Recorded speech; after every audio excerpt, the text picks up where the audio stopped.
Hey, good morning. It's March 14th, a Saturday morning, March 14th, 2015. And I don't know why this seems so dark, but I'll be shedding some light on some topics anyway, so maybe that'll compensate for the darkness of the video. Well, it actually probably is a dark topic, so maybe that's appropriate. But yeah, excuse the voice. I got a little frog on the throat today. Frog. Hey, buckwheat. Hey, alfalfa. Let's go play some kickball and then some stickball. Hey, where's Petey? Hey, Lara. Man, he never really got much flack for that voice. I mean, it seems like they accepted him for who he was. That wouldn't have happened in our day, right?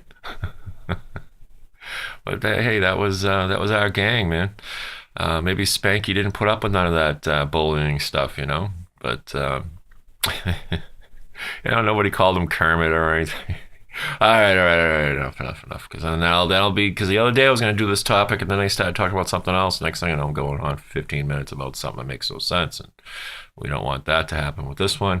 Today I'm going to talk about the marathon bomber and what's his name, Zanir. You know what? He's not even worthy of being given a proper. I just call him um, the douchebag.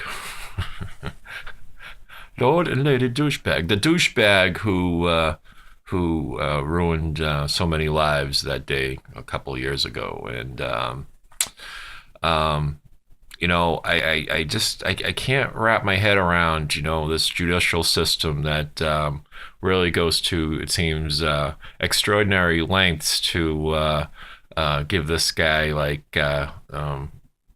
respect or whatever, fair trial and all, and spending all this time on an impartial jury, which to me would seem to be, I mean, well, if somebody is totally guilty of a reprehensible crime, why do they even deserve? Why do they even deserve a trial? Why do they spend so much time trying to weed people out? I mean, it's such a waste of time and energy, because everybody's going to have a bias, and the issue isn't whether or not he did it or not. It's whether he should get the death penalty, so as far as a fair trial goes, come on, I mean, but first I wanted to start off with, he shows up. I can't. The thing that really annoys me is that I can't watch this. I can't see a video feed of this. Now, we were able to watch the OJ trial back. When was that? About 15 years ago. And we got to see all that. Now, what happened from that time on? And then, used to have Court TV, and they had all these cases on. So what's the deal with this case? And not only this case, but the one with the case with Whitey Bulger, and the Aaron Hernandez case going on now. Why can't I have access to what's going on other than reading Twitter accounts of it and seeing pretty little drawings of the douchebag in court, with his long flowing hair? I mean, that's another thing too that really pisses me off, is that he's allowed to show up in court and potentially infest all the poor families and victims' families and friends with possible a lice infestation of that whole courtroom with that mop top. I mean, shouldn't it be? I always thought that once you wound up in the penal system, that they kept you had to keep a rein on your hair. I mean, I really think that your head should be shaved, like you're a Holocaust person. Shave their heads. What's with the vanity? because obviously he's vain. I mean, I see that hair, and it looks like he's in his mind that he knows that he's got a level of fame now, that he's showing up thinking like he's the opening act for Pearl Jam at the Paradise or something. I don't know.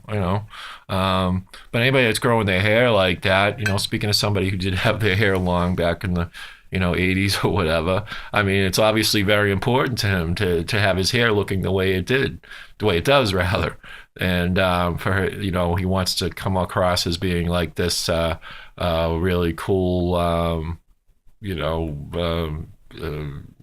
rebel, whatever you want to call it. So, I mean, that would be the thing that, I mean, you could justify it, that when you're in, and I always thought it was this way, that as a cleanliness issue, that you should have hair shorter than mine now. I got a cap on, but I mean, it just seems to me. But I don't want to belabor on that. I mean, I really think that vanity goes out the door when you're convicted of a mass bombing. I'm sorry, when you're already convicted of it, there's no presumed innocence here. So why isn't, he should be, shouldn't have any hair to speak of it. So anyway, why I started off with that, I don't know, but like I said, I wing these things. There's no, I don't have any notes. So anyway, yeah, I mean, so all right, we're done with that topic, and the fact that we aren't able to watch these things where you could easily, and even they did that with the OJ trial and other ones, like I remember the Kennedy trial, they broadcast that too, where you put like one of those big blobs over the faces of the people, and you can disguise their voices, the ones that you don't want to have seen, and also obviously don't show the jurors. And yeah, I mean, I don't understand why. Probably the 15th time I've said that this isn't something that we shouldn't be able to hear and see and be able to hear the impact of the victims' testimonies and all this. I mean, this deserves to be out there, and all we're getting is a artist rendition and third party text of what's going on, and to me it just don't seem right. It don't seem right at all. Again, I wanted to watch the Whitey trial. I wanted to see all that come out, all the reprehensible things that he'd done. I wanted all that to be seen all over the world, and as well as what's going on here in this trial. And we live in a visual world, an audio visual world, whatever you want to call it. And these things now get swept under the rug. If it ain't seen, and it isn't something that's gonna be seen with your own eyes, then it doesn't have the same impact. And this guy kind of becomes more of a martyr instead of by the people that follow his line of Islam or whatever his rationale was. The 72. I always come back to that 72 virgin thing. Unbelievable. But if you have all this out there and people can see and maybe you prevent somebody else from thinking that that they can become some sort of hero by doing this, because there are people, they'll just read like the little tweets or whatever, and they won't get the emotion of what the families are saying, and the amputated victims getting up and seeing that and hearing that and really how emotional that stuff would be. If you don't see it, you don't hear it, and all you're doing is and a lot of people don't even bother reading anymore. That's the kind of world we live in now. If it isn't like what I'm doing here, or it isn't something that is a competition again, prime time against The Bachelor or whatever, they don't know nothing about it.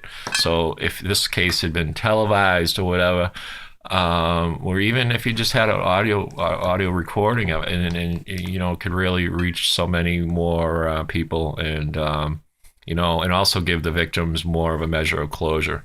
And that's kind of what I think. That's about it out of me today.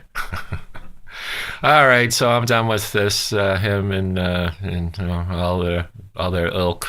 I think it's just a whole effed up situation all around, and needs to be fixed. So I don't know. I don't know how to fix it. So, all right, I'm done as usual. Adios.